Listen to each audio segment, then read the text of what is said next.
गायत्री मंत्र की ताकत का आपको अंदाज़ा भी नहीं है।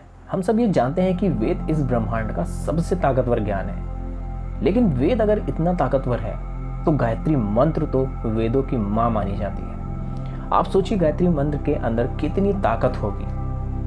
अपना दिल और दिमाग थाम के बैठ जाना, क्योंकि आज हिंदुइज्म और विज्ञान आपके सामने वेद और गायत्री मंत्र का एक ऐसा रहस्य खोलने वाला है जो शायद आज तक आपको किसी ने नहीं बताया होगा। आज के बाद आप गायत्री मंत्र और वेदों की ताकत को कैसे इस्तेमाल करना है ये समझ लो।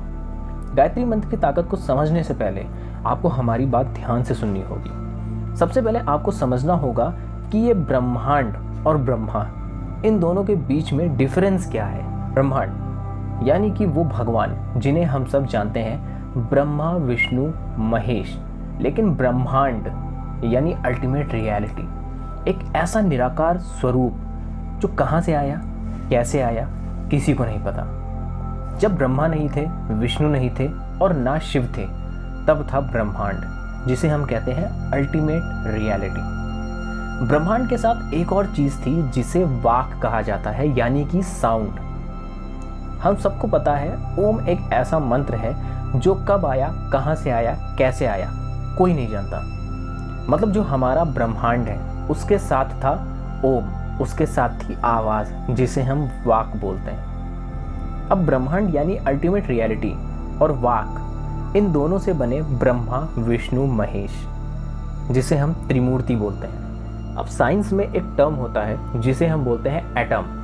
अब उसके बेस पे हम समझते हैं एटम के अंदर क्या होता है। Neutron, electron, proton. ये एटम के अंदर कहाँ से आया किसी को नहीं पता, ना साइंस ने कभी इसको प्रूव किया। और अगर हम इसी चीज़ को हमारे सनातन धर्म में समझते हैं, वेदों की भाषा में समझते हैं, तो एटम ही तो है ब्रह्मा विष्णु महेश, मतलब न्यूट्रॉन, इलेक्ट्रॉन, प्रोटॉन। लेकिन ये आया कहाँ से किसी को नहीं पता। बस हमें इतना पता है कि ब्रह्मांड था, ब्रह्मा के साथ आवाज थी मतलब वाक, और वहां से बने ब्रह्मा विष्णु महेश। अब जैसे साइंस में एटम को मोशन में लाने के लिए, एक्शन में लाने के लिए आउटपुट देना पड़ता है, एक्सटर्नल एनर्जी देनी पड़ती है। अब वही एनर्जी ब्रह्मा विष्णु और महेश को भी देनी पड़ती है।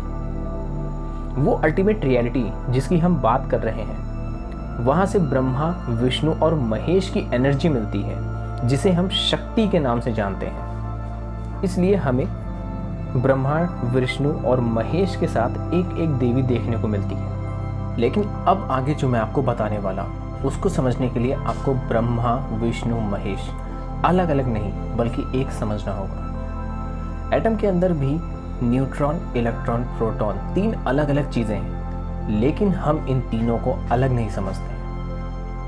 हम पूरे एटम को एटम समझते हैं। उसी तरह से ब्रह्मा विष्णु महेश, इन तीनों को जब हम एक कर देंगे तब इन्हें वेदों में कहा जाता है प्रजापति। अब प्रजापति के अंदर आपको पता है कि अल्टीमेट रियलिटी है, साउंड भी आया था, और जब इनके पास वाक और शक्ति है तो ये अपने अंदर सोचना शुरू करते हैं कि सृष्टि उन्हें कैसे बनानी है, कैसी चीज़ें होंगी, कैसे अलग अलग क्रिएचर्स होंगे, वो सोचना शुरू करते हैं। जब प्रजापति अपने अंदर इस सृष्टि की कल्पना करना शुरू करते हैं तो वो सृष्टि बनना शुरू हो जाती है। सुनने में इलॉजिकल लग सकता है कि कैसे कुछ सोचने से इतना बड़ा ब्रह्मांड तैयार हो गया, कैसे इतनी बड़ी सृष्टि बन गई, कैसे इतनी बड़ी पृथ्वी बन गई, अलग अलग ग्रह बन गए।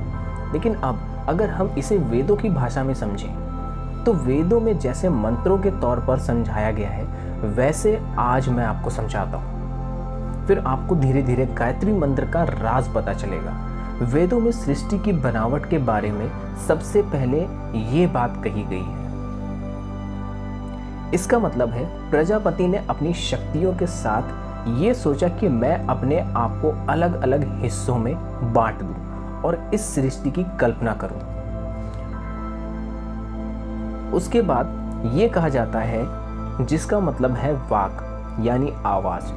हम सब जानते हैं आवाज क्या होती है, लेकिन आवाज केवल जो मुख से बोलते हैं वो नहीं होती। हम अंदर जो सोच रहे हैं वो भी एक आवाज है। आप सबने ये नोटिस किया होगा कि जब हम सोचते हैं तो वो सोच हमें सुनाई देती है। तो वो सोचने के अंदर प्रोसेस चल रही है, वो भी एक वाक है, आवाज़ है। तो यहाँ पर वेदों में ये कहा गया है कि प्रजापति ने अपनी शक्ति के साथ मिलकर अंदर ये आवाज़ लगाई, यानी कि अंदर ये सोचना शुरू किया कि कैसे सृष्टि की कल्पना हो सकती है, कैसे सृष्टि बने।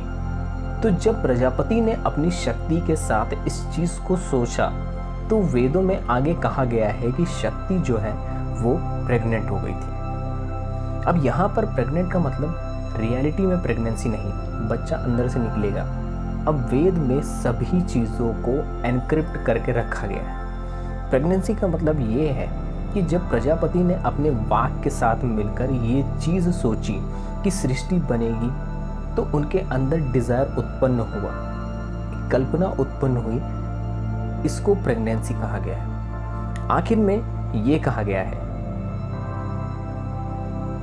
कि वो डिज़ायर अंदर से बाहर आया और उस डिज़ायर ने एक सिकर रूप ले लिया। और जब हम सबको जो आज देखने को मिलता है वो प्रजापति से निकला हुआ डिज़ायर है, जिसे हम ये ब्रह्मांड बोलते हैं, ये सृष्टि बोलते हैं। ये सब कुछ सुनने में बड़ा इलॉजिकल लगता है और इसी वजह से लोगों तक ये चीज़ पहुंच नहीं सकी।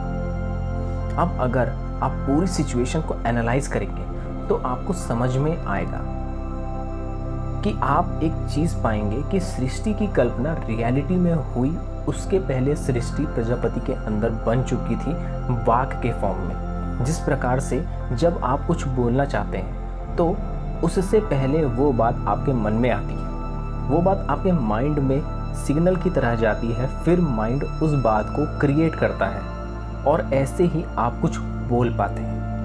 इस तरह प्रजापति ने अपने माइंड को सिग्नल दिया कल्पना करने के लिए। इस प्रकार की सृष्टि की कल्पना प्रजापति ने अंदर हुई वाक के रूप में। और ये जो वाक है जो प्रजापति ने अपने अंदर सोचा, यही हमारा वेद है। हमारे वेद कोई पुस्तक के फॉर्म में नहीं थे, बल्कि वो ज्ञान था जिससे सृष्टि बनी थी। उसके बाद वेद व्यास जी ने उस ज्ञान को 4 वेद के फॉर्म में हमें दिया, ऋग्वेद, यजुर्वेद, अथर्ववेद, सामवेद। और इस सृष्टि के साथ सभी सवालों के जवाब मिलते हैं हमारे चारों वेदों में, और वेदों में हम सब कुछ ढूंढ सकते हैं। अब हम आते हैं गायत्री मंत्र पर। जैसे गायत्री मंत्र इतना ताकतवर कैसे है? गायत्री मंत्र का मतलब होता है किसी चीज को गाना। मतलब गायत्री मंत्र का आधार क्या है? गाना या आवाज, मतलब वाक। और इस सृष्टि की कल्पना का बेस क्या है? वाक। इसी वाक से सृष्टि बनी है, इसी वाक से वेद बने हैं। और ये वाक आखिर में क्या है? गायत्री। इसी वजह से हम वेदों को गाते हैं और इसीलिए गायत्री को वेदों की माँ कहा जाता है। गायत्री मंत्र में इतनी ताकत होती है कि इसके उच्चारण से ही हम इस सृष्टि में सब कुछ पा सकते हैं। पर इसके कुछ नियम होते हैं, यदि आप उसका पालन करेंगे तो आप मंत्रों के उच्चारण से अपने जीवन को सफल बना सकते हैं। यदि आप गायत्री मंत्र के उच्चारण के सभी नियम जानना चाहते हैं तो हमारे हिंदुइज्म और विज्ञान चैनल को सब्सक्राइब करिए और नेक्स्ट पार्ट का वेट करिए। हरिओम।